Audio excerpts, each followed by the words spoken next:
Channel रोशनी में आप सभी का स्वागत है। तो पार्ट 1 वीडियो डाल चुकी हूँ मैं, पार्ट 2 आने वाली है। ये साइंस का चैप्टर 1 चल रहा है।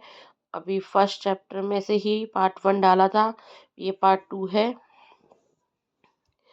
तो स्टार्ट करते हैं। दृढ़ता का अभाव, हमने यहाँ तक देखिए समझा दिया गया था। अब हमारा दृढ़ता का अभाव, ये इम्पोर्टेंस सभी जो है पॉइंट्स, इसलिए मैं इनको मिस नहीं करूँगी। ठीक है। दृढ़ का अर्थ क्या है? दृढ़ का अर्थ है अलचीला या कठोर ठोस पदार्थ को दृढ़ रूप है, अतः इसे रखने के लिए पात्र की आवश्यकता नहीं होती है।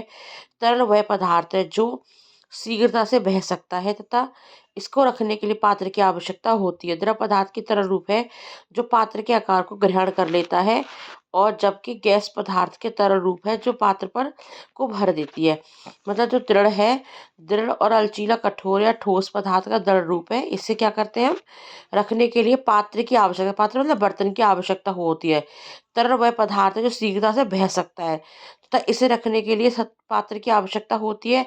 द्रव पदार्थ का तरल रूप है जो पात्र के आकार को ग्रहण कर लेता है, जबकि गैस पदार्थ का रूप तरल रूप है जो पात्र को भर देती है। मतलब गैस उस जिस बर्तन में हम रखते हैं उसी बर्तन को पूरा भर देती है। ओके।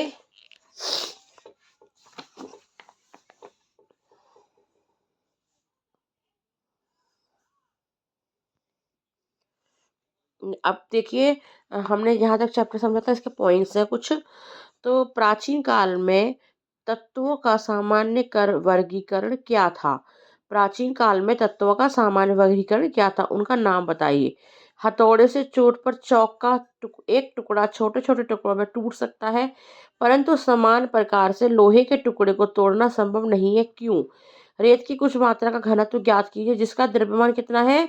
208 ग्राम है तथा यह जेल के 80 ml आयतन को विस्थापित कर देती है। तरल क्या है? ठोस बर्फ जल पर क्यों तैरती है?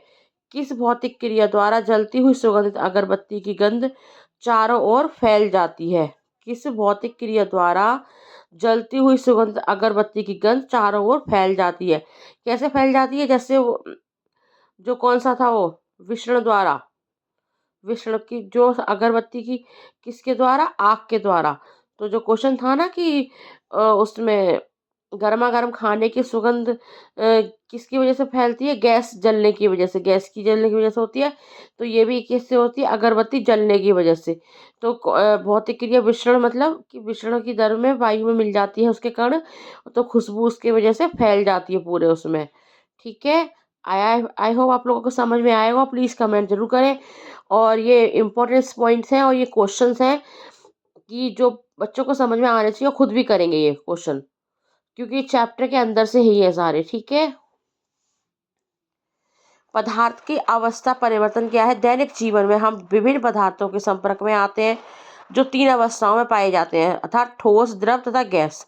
उदाहरण के लिए जल, मोम, घी आदि। परीक्षित उदाहरणों में जल सबसे सामान्य है, और बर्फ क्या है? ठोस है। जल द्रव है, और जल वाष्प गैस के रूप में पाया जाता है। मतलब कि जैसे पदार्थ की जो अवस्था है वो पदार्थ के किस में आती है? संपर्क में आती है।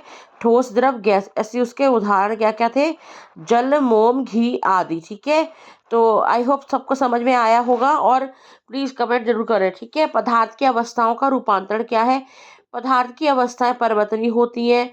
ये ताप या दाब में परिवर्तन से परिवर्तित हो सकती है। ताप या दाब के प्रभाव के कारण द्रव्य का एक अवस्था में से दूसरी अवस्था में परिवर्तन की प्रक्रिया को द्रव्य की अवस्था कहा जाता है। ठीक है। किसकी कहा जाता है? दूसरी अवस्था में परिवर्तन की प्रक्रिया को द्रव्य की अवस्था कहते हैं। निम्न दो कारक पदार्थ की एक अवस्था से दूसरी अवस्था में परिवर्तन को संभव बनाता है। नंबर 1 ताप में परिवर्तन, नंबर 2 दाब में परिवर्तन। नंबर 1 ताप में परिवर्तन, नंबर 2 दाब में परिवर्तन। ठीक है। अवस्था परिवर्तन में सम्मिलित शब्द क्या क्या है? अवस्था परिवर्तन में प्रयुक्त होने वाले विभिन्न पद निम्न प्रकार हैं। गलन या गलनांक तथा गलनांक बिंदु। किसी ठोस को ऊष्मा देते देते रहने पर एक ऐसी स्थिति आती है जब ऊष्मा में वृद्धि करने पर तापमान अपरिवर्तित रहता है तथा ठोस द्रव अवस्था में परिवर्तित होने लगता है। ठोस द्रव के द्रव में परिवर्तन होने की यह क्रिया गलन कहलाती है। गलन या गलनांक समझ में आ गया कि गलन किसे कहते हैं? गलन क्रिया कहलाती है। ओके। वह न्यूनतम ताप जिस पर कोई ठोस वायुमंडलीय दाब पर द्रव में परिवर्तन हो जाता है उस ठोस को गलनांक कहलाता है। प्रत्येक क्रिस्टलीय ठोस के लिए इसका मान निश्चित होता है। इसे हम क्या कहते हैं? गलनांक बिंदु। वह न्यूनतम ताप जिस पर कोई ठोस वायुमंडलीय दाब पर द्रव में परिवर्तित हो जाता है तो उस ठोस को क्या कहते हैं? गलनांक कहते हैं। प्रत्येक क्रिस्टलीय ठोस के लिए इसका मान निश्चित होता है। ओके, तो देखिए समझ में आया होगा आई होप सबको। प्लीज कमेंट जरूर करें और कमेंट करके जरूर बताएं। नेक्स्ट को अभी तो इसके क्वेश्चन आंसर भी कराए जाएंगे आप लोगों को। उदाहरण, बर्फ का गलनांक बिंदु 0 डिग्री सेल्सियस तथा 273.16 के होता है। गलनांक बिंदु वास्तव में ठोस के कणों के मध्य आकर्षण बलों की सामर्थ्य को दर्शाता है।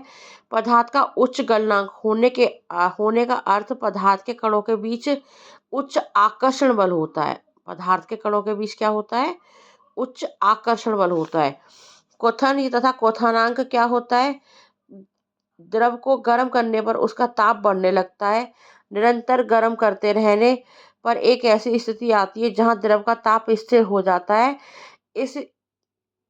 इस स्थिर ताप पर द्रव के भीतर वाष्प के बुलबुले उठने लगते हैं। इस क्रिया को क्वथन कहते हैं। इस क्रिया को क्या कहते हैं? क्वथन कहते हैं। कि मतलब जो वाष्प के जो बुलबुले गिरते हैं उस क्रिया को हम क्या कहते हैं? क्वथन। वह निश्चित ताप पर जिस पर यह क्रिया होती है वह क्वथनांक कहलाता है। वह निश्चित ताप पर जिस पर यह क्रिया होती है वह क्या कहलाता है? क्वथनांक। इस ताप पर द्रव का वाष्प दाब वायुमंडलीय दाब के समान हो जाता है। अतः वह ताप पर जिस पर किसी द्रव का वाष्प दाब एक वायुमंडलीय दाब के बराबर हो जाता है उस द्रव को क्वथनांक कहलाता है। प्रत्येक शुद्ध द्रव के लिए इसका मान निश्चित होता है। उदाहरण के लिए जल का क्वथनांक 100 डिग्री सेल्सियस होता है, अर्थात 100 डिग्री सेल्सियस जल पर वाष्प दाब वायुमंडलीय दाब के बराबर होता है। ओके, आई होप समझ में आया होगा सभी को क्वथन तथा क्वथनांक। ओके, क्वथन तथा क्वथनांक।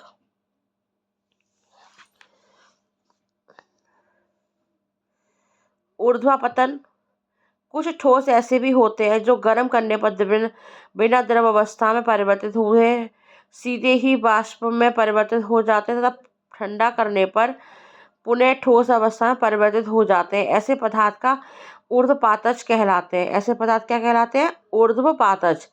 तथा यह प्रक्रिया ऊर्ध्वपातन कहलाती है। उदाहरण के लिए कपूर, अमोनियम क्लोराइड NH4C1, ठोस आयोडीन L2, नेफोथिन, ठीक है, नेफोथिलीन होती है आदि।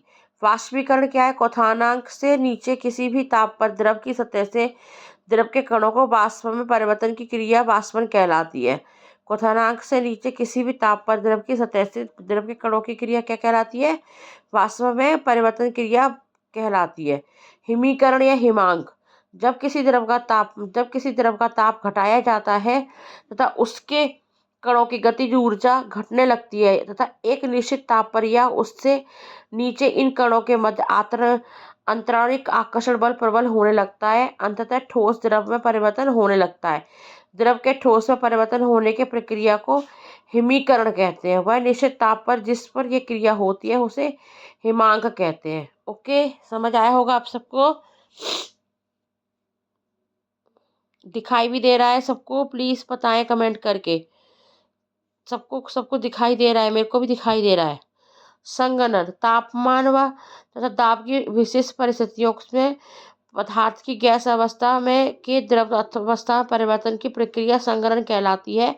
यह वाष्पीकरण प्रक्रिया में विपरीत होती है। तापमान परिवर्तन का प्रभाव, जब ठोस के तापमान को बढ़ाते हैं तो उसके कणों की गतिज ऊर्जा बढ़ जाती है। गतिज ऊर्जा में वृद्धि होने के कारण कण अधिक तेजी से कंपन करने लगते हैं। ऊष्मा द्वारा प्रदान की गई ऊर्जा कणों के मध्य लगने वाले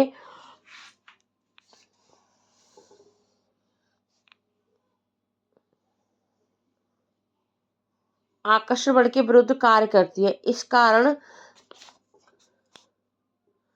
कण अपने नियत स्थान को छोड़कर अधिक स्वतंत्र होकर गति करने लगते हैं, तथा एक अवस्था ऐसी आती है जब ठोस पिघलकर द्रव में परिवर्तन हो जाता है।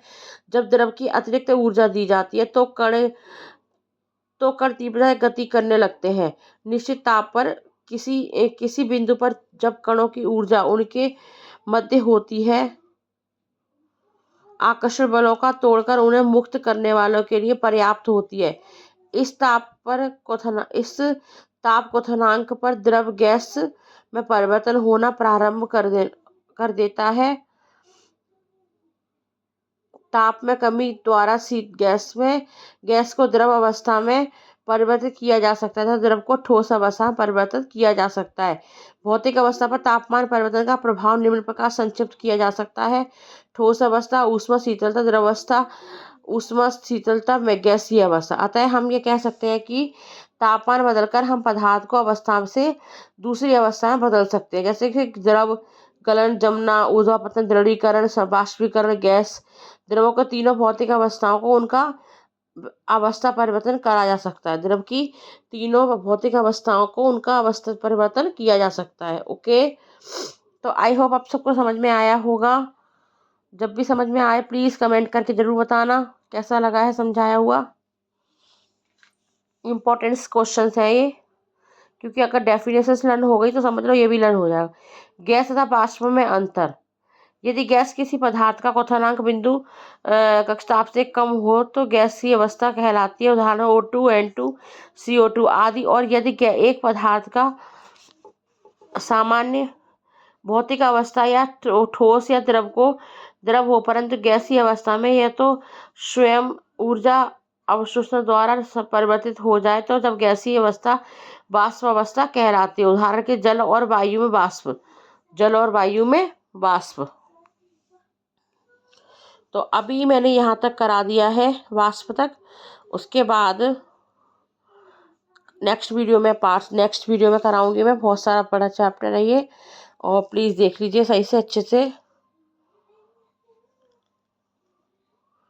बाकी तो मैंने वीडियो में समझाया है, तो प्लीज़ समझ में आया होगा सभी को।